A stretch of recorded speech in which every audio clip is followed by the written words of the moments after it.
नबी करीम सल्लल्लाहु अलैहि वसल्लम ने मुअज्जिन के बारे में बड़ी फ़जीलतें बताई। एक रिवायत में कि अगर पहली सफ़ का सवाब और अज़ान देने का सवाब अगर पता चल जाए तो फिर चिट्ठियाँ उछालनी पड़े, कुरानंदाज़ी करनी पड़े। इतना बड़ा सवाब। बिल्कुल इसी तरह फजर की नमाज़ और ईशा की नमाज़ के बारे में हदीस में आया, अगर इसका सवाब ज़ाहिर कर दिया जाए तो लोग घसीट घसीट कर भी मस्जिद में आए। चलने की बात दूर। अभी तुर्की का वीडियो आया ने, कितना बुरा इंसान है, ऑक्सीजन पर है, लेकिन मस्जिद में जैसे नमाज होती है ऑक्सीजन का बोतल लेकर वो पहुंचते हैं। अब हमारे लिए कोई गुंजाइश है नमाज छोड़ने की? ऐसे ही लोगों को अल्लाह पेश कर देगा हमारे सामने, जो बहाने बहाने से नमाज़ें छोड़ते हैं। उसके बाद सही हदीस में अल-मुअद्दिनूना अतवलुन्नास अनाक़न यौमल क़ियामा, क़यामत के दिन मुअज्जिन जो होगा उनकी गर्दनें लंबी होगी। क्या मतलब?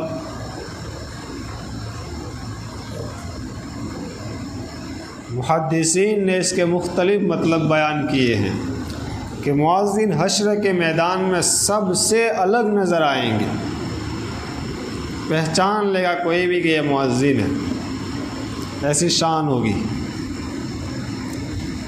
दूसरा मतलब सवाब इस कदर उनको वहाँ मिलेगा, जब सवाब इतना ज़्यादा दिया जाएगा। अब जाहिर सी बात है, जिसको इतना इनाम मिला जाता है, दिया जाता है, तो फिर मारे रग़बत के लोग ऊंचा हो कर देखते हैं। तो मुअज्जिन भी इसी तरह ऊंचा हो कर देखेंगे सवाब को। ये मतलब गर्दनें लंबी होने का। तीसरा मतलब कि जो मुअज्जिन होगा उसको कोई खौफ, कोई शर्मिंदगी नहीं होगी। जाहिर सी बात है, शर्मिंदा वो होता है जिसकी गर्दन झुकी हुई हो। और हश्र के मैदान में नफ्सा नफ्सी का आलम होगा। पता चला मुअज्जिनीन की गर्दनें लंबी होगी तो उनको कोई शर्मिंदगी नहीं होगी, क्योंकि सारे लोग गर्दन झुकाए हुए होंगे वहाँ। इसी बिना पर हज़रत अब्दुल्ला बिन मसऊद फरमा देते, लौ कुन्तु मुअज्जिनन, अगर मैं मुअज्जिन होता, माँ बालई, तो फिर मुझे किसी की ज़रूरत ना रहती, न जिहाद की, न हज की, न उम्रे की, मैं किसी की फ़िक्र ना करता। हज़रत उमर फरमाते थे, अगर मैं मुअज्जिन हो जाता फिर रात के इतने लंबे लंबे क़याम, दिन के इतने रोज़े रखने की मुझे कोई ज़रूरत नहीं रहती।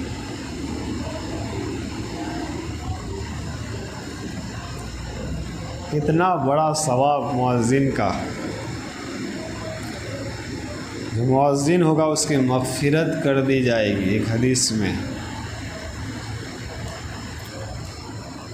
मुश्क के 3 टीलों पर एक जमात जो होगी, 3 जमातें मुश्क यानी खुशबुओं के टीले, 3 जमातों में एक जमात मुअज्जिनीन की होगी, सबसे अलग नज़र आएगी।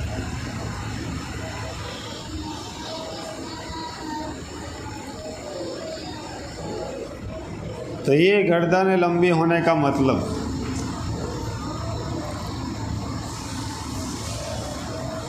तो ये सहाबा की ख्वाहिश होती थी मुअज्जिन बनने की। कितना बड़ा रुतबा है मुअज्जिन का।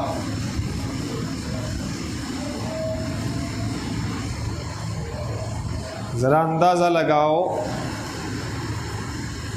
मन हीन यस्मउल मुअज्जिन, जब भी कोई मुअज्जिन की आवाज़ सुने और ये कलिमात पढ़े, अशहदु अल्ला इलाहा इल्लल्लाह वहदहु ला शरीक लहु व अन्ना मुहम्मदन अब्दुहु व रसूलुहु रदीतु बिल्लाहि रब्बा व बिल इस्लाम दीना व बि मुहम्मदिन सल्लल्लाहु अलैहि वसल्लम नबिय्यन व रसूला। हदीस मुबारका में उसके सारे गुनाह माफ़, उसके सारे गुनाह माफ़। मुअज्जिन की अज़ान सुनने पर हमारे सारे गुनाह माफ़, तो मुअज्जिन जो अज़ान देने वाला है उसका क्या मकाम। इसी बिना पर कहते हैं कि मुअज्जिन की आवाज़, बल्कि हदीस में है, जहाँ जहाँ तक पहुँचेगी सारे लोग उसके हक़ में गवाही देंगे कि अल्लाह इसने तेरी बड़ाई बयान की थी। गर्दनें लंबी होने का एक मतलब ये भी है कि सिर्फ इंसान नहीं, जिन्नात, पहाड़, दरख्त, जितने लोग हैं सारे लोग उनकी गवाही देंगे। जब गवाही देंगे जाहिर से बात वो एक अलग ही शान के नज़र आएंगे। एक मतलब ये भी है गर्दनें लंबी होने का। कितना बड़ा मकाम है मुअज्जिन का। लेकिन क़यामत की निशानियों में से एक निशानी है, हज़रत उमर रज़ियल्लाहु ताला अन्हु का जब बहुत शौक़ होने लगा, नबी करीम सल्लल्लाहु अलैहि वसल्लम ने फरमाया, उमर याद रखना, सयअती ज़मानुन, एक ज़माना आएगा कि ये मुअज्जिनी बेबस, फ़कीर, गरीब, मिस्किनों में चली जाएगी।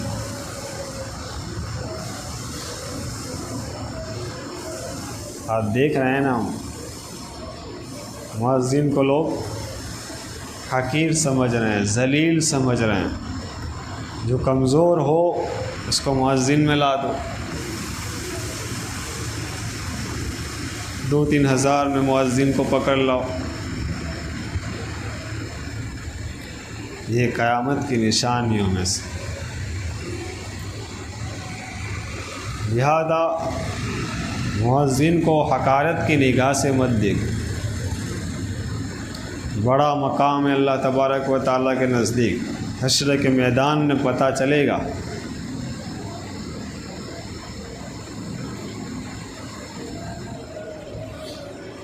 हर शख्स दावत देने के लिए अच्छा शख्स का इंतखाब करता है।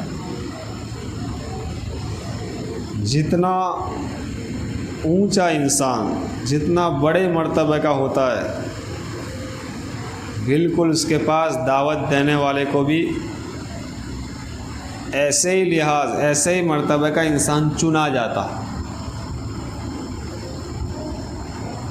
और दावत में सबसे बड़ी दावत अल्लाह तबारक व तआला की दावत है। और अल्लाह तबारक व तआला की दावत को पहुंचाने वाला ये मुअज्जिन, अंदाज़ा लगाओ कितना बड़ा मकाम। इसलिए मुअज्जिन को भी खुद अपना वक़ार, अपना मर्तबा समझना चाहिए।